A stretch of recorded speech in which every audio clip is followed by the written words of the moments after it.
Hello, welcome to a short video just introducing you to some of the most important aspects of what you need to remember on your way to Somme Verdun. Transportation. So, when it comes to transport, if you are relying on public transport, it is really important for you to remember to try and arrive on Friday, the 18th of September. This is one day before our main event on the Saturday, the 19th of September. This is because, as you know, public transport in Britain, a bit unreliable, especially if you come by train from quite difficult rail connections. So, for example, we've had people come from the northwest, the southwest, places like that are really quite hard to get to, especially on the East Line. We recommend that you try and get to either Thirsk or Northallerton, both of which are on main East Line rail connections. From here, it's only about a 10-minute drive if you're getting a lift, or 20-minute Uber from either of the two, respectively. It's really important you make sure that you know where you're going in this regard, because we've had instances in the past where we've had to get people at the last minute. However, in this instance, because there's so much at stake, we've got all the new pyro coming in, we've spent lots and lots of money on sort of hires and things like that, we won't be able to assist people quite as much in emergency scenarios as we have in the past. So make sure you know where you're going, make sure you know you've got a backup plan, and if you need any help with this, please pop up. Additionally, if you are getting a lift with us and carpooling, you need to make sure that you are essentially, you've got in contact with who you're carpooling. If you don't know who you're coming with yet, or if you're still yet to organise a lift, we need to know this yesterday. The sooner we know about this, the sooner we can get you sorted and, essentially get you a lift sorted. If you come to one of our games unprepared, you will have a worse time than others. We know that airsoft guns can be intimidating to open on your first time, but it is essential that you maintain and take care of your airsoft gun. If you've been to events that might have been dusty, might have been, full of debris, or even one of our games before, and you don't normally play airsoft, and our events are the only time you pick up an airsoft gun, these are not real. You must take care of them a lot more frequently than you do a real firearm. We are going to post in our Discord some helpful links to the two most common models, that being the S&T SMLE and the Snowwolf Mauser system, online for you to have a look at. I promise you it is not as scary as it looks. The only two things you really need to look out for are a wobbly bolt handle being here. So if you've got any excessive play here, this one doesn't thankfully, you must tighten it up. It's usually just a case of removing two screws and tightening it on with either an Allen key or a flathead screwdriver. This will make your game a hell of a lot more enjoyable, and it will make your riff run a lot more reliable. Some additional things to look out for are the overuse of lubricants. So, for example, if you have a silicone-based WD-40, which is what you should be using, not standard WD-40, you should only ever apply a thin film to the bolt area to help it run a little bit smoother in-game. Do not douse them as if they are a DIAC.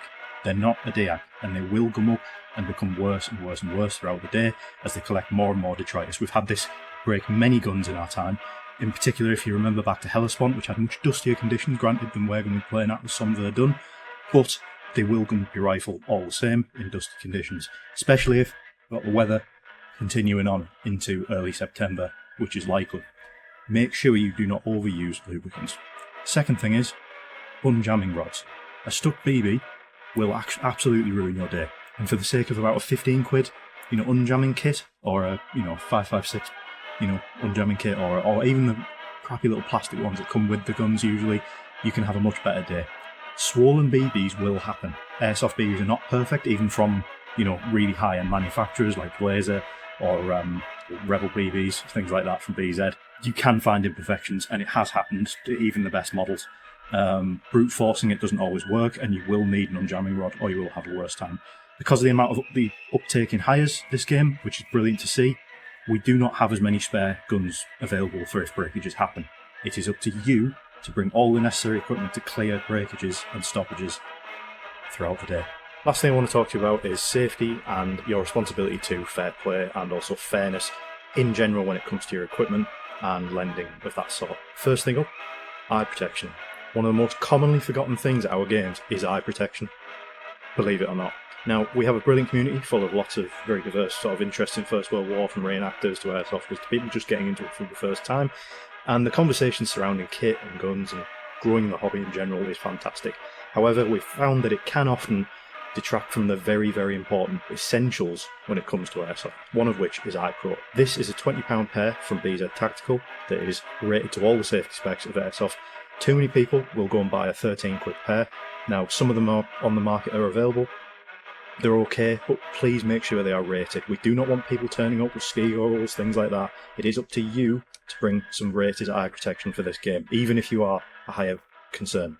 If you're under 18, you must also wear a mesh face mask. We recommend something a little bit more low profile than this. There are many available options that we'll put up on our Discord, but these kind of half face masks that protect your teeth are quite low profile with the fabric on the side, which lets you get low and behind your rifle is really good. But also, one other thing we've noticed is people kind of just assuming that ammo is communal. Ammo is not communal. It costs £8 for 3,000 rounds. You must try and bring your own ammo. We recommend BZ Tactical. We do have a small discount code with them. However, any online provider that sells a premium brand BB will do. If this is your first time playing airsoft, please research the cheaper brands of BBs. So, for example, we don't want to be seeing Bulldogs, we don't want to be seeing yellow BBs. Any other colour but white, decent BBs that are precision grade, and it will usually say on the front, will do. So also have a look into, the kinds of things that work well with your gun, because it'll just make your day a hell of a lot better. Last thing I also want to talk about is FPS limits. So most airsoft guns in the UK, if you're playing CQB or at a limit that is engagement distance for infantry as we play, the FPS limit is 350. Now with bolt actions this can often be a little bit higher. SMLEs with the hop off can often clock higher than they normally do, so make sure that your guns have the correct spring in them. Some links will be available to this as well. Most local retailers will swap this out for you at very little cost, but also learning how to do this yourself is usually a very simple task. Do not neglect those 4 things. They will make your day a hell of a lot easier, and it'll make our job, providing you a brilliant experience at Somme Verdun, all the easier as well.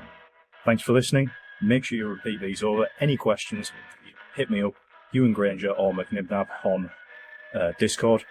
You can also have a look at any of the other officers that are labelled as such on Discord or in our Facebook chats.